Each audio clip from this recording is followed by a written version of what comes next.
Alright, welcome back to WMMA Now with your host Chuck Stevenson, coming at you with the weekend preview for the weekend of September 11th, 2020. So first up, we're going to LFA 91, a women's bantamweight bout. Haley Cowan taking on Kelly Clayton. Cowan coming in 5-1, Clayton coming in 1-2. I don't have an age available for Clayton. Cowan is 28 years old.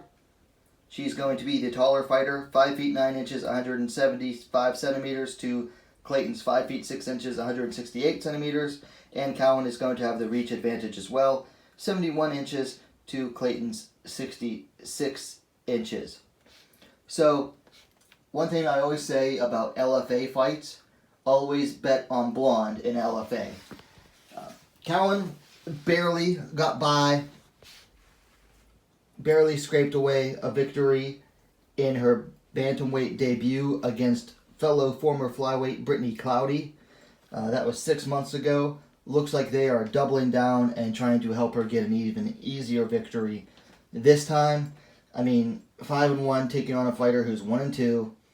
Smaller fighter as well inside, like height and reach. Big experience difference. Clayton coming off a win over Florina Muller at Invicta, what was that, Phoenix Series 3 6 months ago. And then Cloudy coming in off that split decision win, Cowan coming in off that split decision win over Cloudy 6 months ago as well. Like I said, this is heavily favoring Cowan here. So she's the obvious choice to make. Not even going to really waste time breaking down this fight at all. Next up, we're going to Bellator 245, two women's featherweight bouts. First up is Leslie Smith versus Amanda Bell. The Peacemaker coming in 11-8-1. The Lady Killer coming in 7-6. Smith is coming off a loss in her Bellator debut her second Bellator fight against Arlene Blanco via unanimous decision 10 months ago. Bell coming in off of a TKO win over Janae Harding 10 months ago. Smith is the older fighter, 38 to Bell's 32 years. Smith slightly taller, 5 feet 9 inches, 175 centimeters to Bell's 5 feet 8 inches, 173 centimeters. Bell's actually going to have the reach advantage though, 70 inches, 178 centimeters to Smith's 66 inches, 168 centimeters. Leslie Smith comes in, basically fights the same way every fight. She's going to look to try to back you up against the cage and try to circle you into the cage where she can just unleash the volume. Bell is a more heavy-handed puncher. She's not as much of a pressure fighter. She likes to land big bombs. I've seen a lot more improvement out of Bell lately than I have out of Smith, and I'm actually going to go with her to win. Cardio could be a big problem, though. Smith has cardio for days. Bell, never really sure about her cardio. She never really goes to decision, so cardio could be a factor here. Smith is going to be very hard to finish, but I think Bell can get away with the win here. Also on that card at featherweight, Kat Zingano making her Bellator debut against Gabrielle the Gabinator Holloway. Zingano coming in 10-4, Holloway coming in 6-5. Kat Zingano coming in off of the TKO loss due to eye injury to Megan Anderson in the UFC a year and 8 months ago. Holloway coming off a win over Alexis Dufresne that was 3 years and 6 months ago. Zingano's the older fighter by 8 years, 38 to Holloway's 30. Zingano's going to be taller fighter, 5 feet 6 inches, 168 centimeters to Holloway's 5 feet 3 inches, 160 centimeters. And Zingano is going to have the reach as well, 70 inches, 178 centimeters. To Holloway, 65.5 inches, 166 centimeters. This is just another setup fight, in my opinion. Holloway hasn't fought in almost 4 years, or 3.5 years. Uh, Zingano can barely buy a win. I mean, her only win in the last, 6 years? She has one win in 6 years against Marion Renault 2 years ago. Barely fights, but for some reason, Bellator picked her up anyway. Smith is showing as the huge favorite on betting odds, according to Tapology, minus 950, and it makes sense. This is a setup fight. So we're going with Cat Zingano to win this one. Not even going to worry about breaking this fight down, because what is the point in breaking down a setup fight? So then we go on to probably the most boring fight they could have possibly made. Certainly going to be the most boring fight this weekend. This is Saturday night, Bellator 246. Flyweight division, Liz Gorilla Carmouche taking on Deanna Vitamin D Bennett. Carmouche coming in with a record of 13-7. Bennett coming in with a record of 10-6-1. Both of these fighters are coming off a loss. Carmouche to Valentina Shevchenko a year ago. Bennett to Miranda Maverick in Invicta a year ago. Carmouche is older by 1 year, 36-35. Neither of these ladies are spring chickens. Carmouche is going to be the taller fighter, 5 feet 6 inches, 168 centimeters, to Bennett's 5 feet 4 inches, 163 centimeters. Let's see. However, Bennett has ever so slight reach advantage, 67 inches, 170 centimeters, to Carmouche's 66 inches, 168 centimeters. So, both of these fighters' primary strategy is to win by doing as little as possible. Mostly wall install. For Carmouche, it's a bit of wall install, lay and pray. Bennett likes to wall install. Interesting, just found out like 5 minutes ago that Bennett missed weight by like 6.5 pounds or 5.5 pounds, something like that. Missed weight by a big factor. We're going to go with Liz Carmouche to out-boring Deanna Bennett here.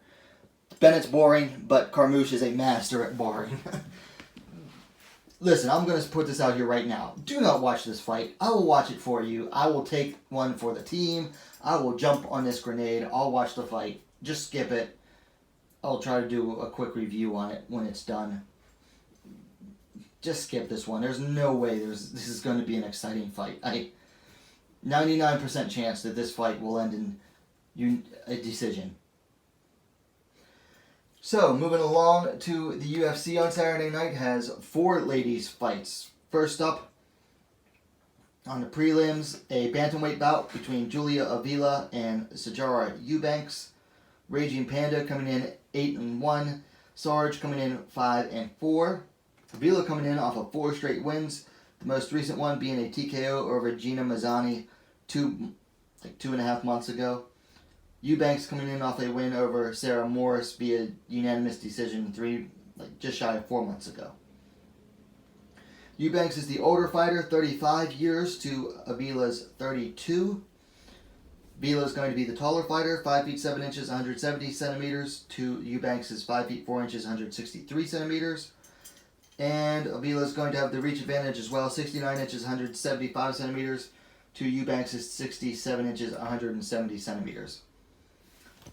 I'm going to go with Avila on this one. I like her aggression. I like that she shows some power in her strikes. I like that she really knows how to turn it on. Now, Eubanks is a grinder. It's hard to really say what she does really well, because she mostly just does everything about average.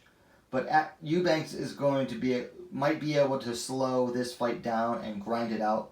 Most of Avila's wins are fast wins, and it makes me wonder, will she be able to keep it up in case Sarge does get the grind down? So while I like Avila and I am picking her to win this, it's going to be hard to know.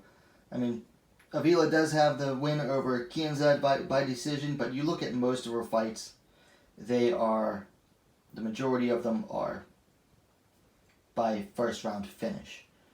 So hopefully Avila can get it done. Otherwise, Eubanks is going to really possibly expose some holes in Avila's game. We're going with Avila. We're going with the exciting one. Oops. I accidentally closed the window. Okay, back to UFC. Still staying with the UFC here. Moving along down to flyweight. Actually, this is going to be the opening fight on the card. I mixed up the order there. Sabino, the Colombian Queen Mazo, taking on Justine Kish at flyweight. Mazo coming in 8-1, Kish coming in 7-2. Both are coming off of wins. Mazo to J.J. Aldrich via split decision 7 months ago. Kish coming off the unanimous decision win over Pudilova 7 months ago as well. Kish, the older fighter, 32 to Mazo's 23. Mazo's going to be the taller fighter, 5 feet 7 inches to Kish's 5 feet 5 inches, 165 centimeters. Mazo's going to have a nice reach advantage, 70 inches, 178 centimeters to Kish's 65 inches, 165 centimeters. Big question here. Is Kish going to be able to get in Mazo's face enough times and land enough volume to really throw Mazo off of her game? And by getting in her face, I mean like getting in the pocket, press on her, land the volume to the face, land the strikes, and just, keep Mazo from using her range. Mazo uses her range well, and she does good in the clinch. Whereas Kish is a very good pocket striker. I just don't see Kish being able to do that, though, against Mazo.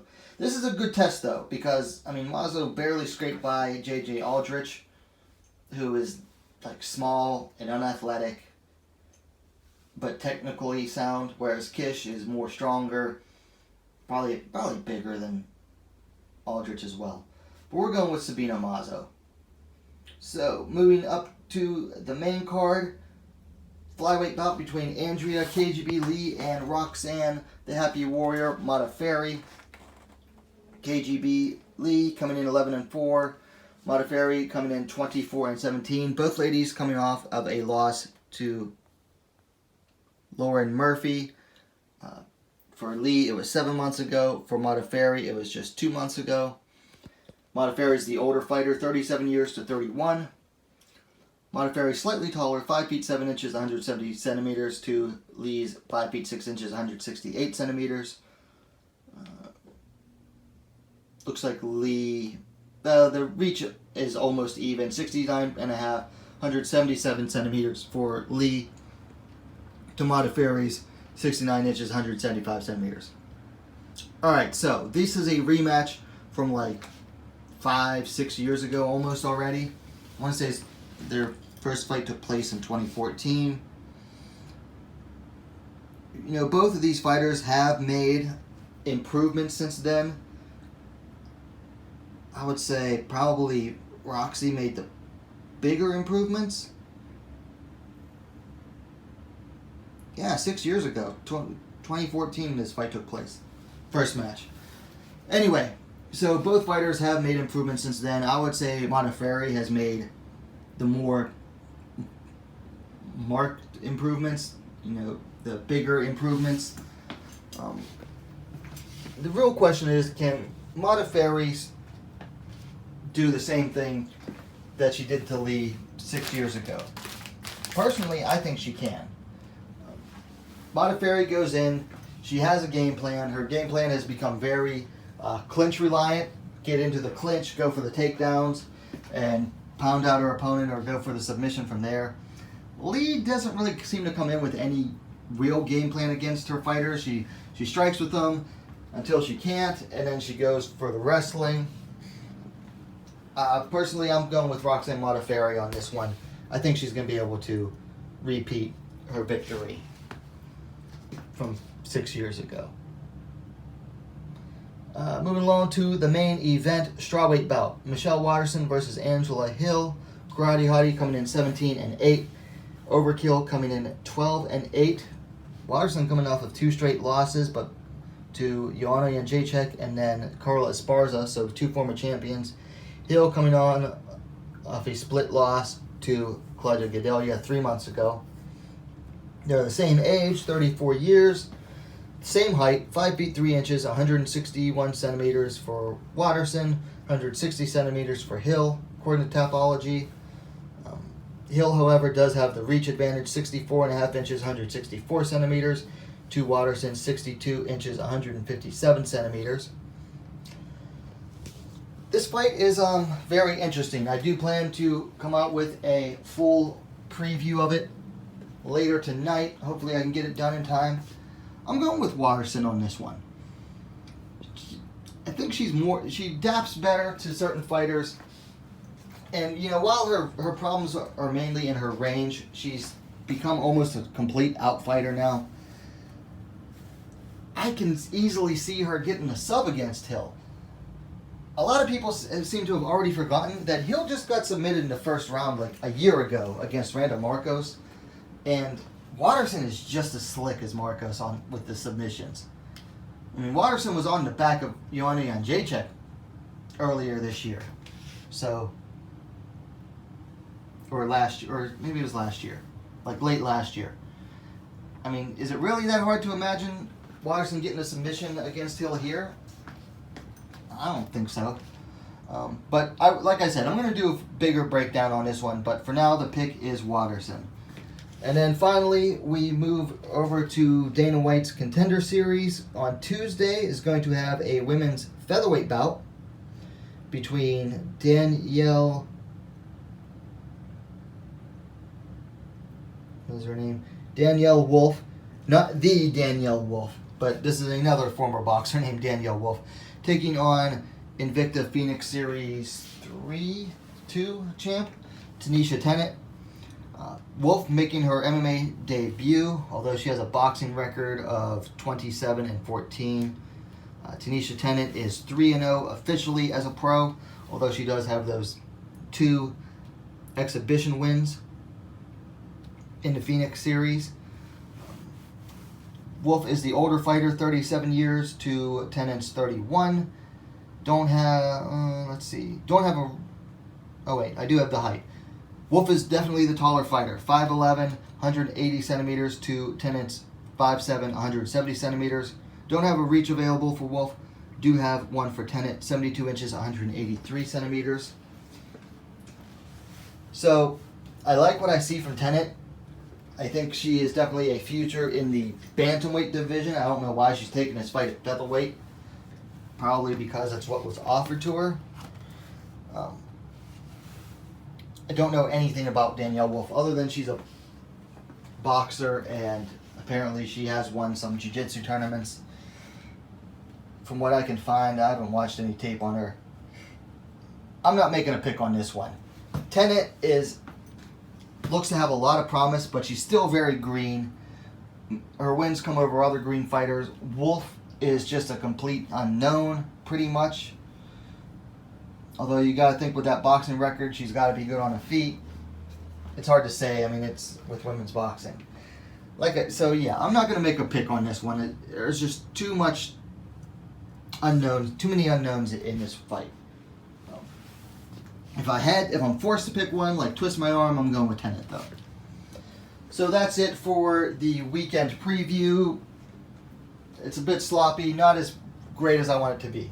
A couple of things I want to make note of. So, noticed a lot of growth as far as the subscriber count. Like, I haven't been paying as much attention to it lately as I used to. Like, I used to have set goals and everything.